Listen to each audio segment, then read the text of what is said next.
Hello, my name is Shabria Quinn, and today I'm going to explain the influence of social media in the legal environment and how it works in a business.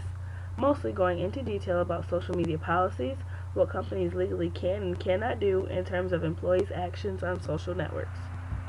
The major social media networks that are used most and that also cause the most legal issues are Facebook, Twitter, and LinkedIn. This is due to people complaining about work, disclosing private information about the business, and conducting inappropriate activity online. Lawyers all use social media for numerous reasons.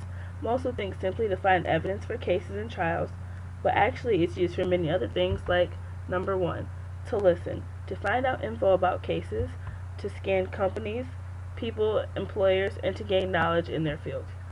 Number 2, to collaborate, to connect with others in their field, to build networks and maintain relationships, to get ratings and reviews for themselves, to be of assistance to the public and answer questions, and also to blog new issues and conduct discussions with others in the legal area of work. Number 3, to showcase themselves. They are personally branding themselves online, leaving their mark and explaining who they are and what they are capable of. Also, uploading legal briefs in their works for others to use as a resource. Legally, within a business, there are things an employer can and cannot do regarding legal consequences and actions taken towards employees. Let's start with what can be done. If a person's social network profile is public, a company has the right to access it. If there is inappropriate material or information being released about the company, legally they have the right to release an employee. On a social network, if an employee posts copyrighted material that is not theirs with no credit given to whom the work belongs to, a takedown notice can be issued. Also, a company has the legal right to enforce their policies made towards the use of social networking in the office setting. In addition to that, the company has the right to supervise employee public profiles to ensure that the employees are properly and professionally respecting the company. Now let's talk about what they can't do. First off, a major issue is firing people unethically. Accessing their private profiles and accounts by unblocking firewalls and hacking is illegal and unethical.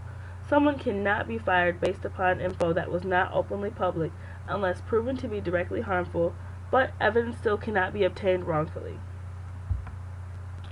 This should be clear as day. Posting copyrighted material and claiming it for yours and using it without credit being paid for. Also, this is a major issue. Should people be able to be refused hire or fired for what they do outside of the office? I think not, and so do others. When things directly affect an employee or a company is when the issue arises, but what people do online in their spare time is up to them. This is the law in some states and in some companies, yet still a controversial topic. Facebook, YouTube, Twitter, names that have been added to our pop culture vocabulary in recent years. And for millions of people worldwide, posting to the social networking sites has become a part of their daily routine.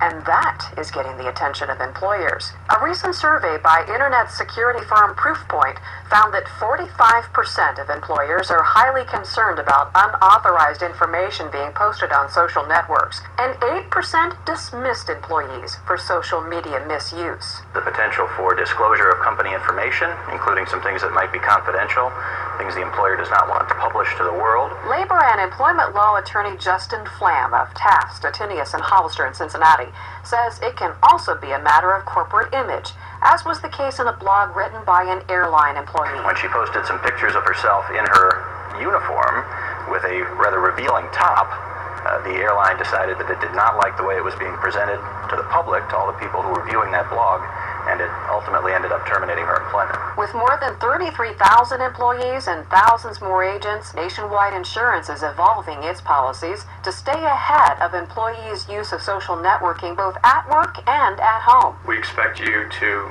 not be harassing other individuals, not to be discriminating against anyone, really basic there, but also not to be disclosing company confidential information inappropriately, also not to be disparaging others or to be disparaging the company.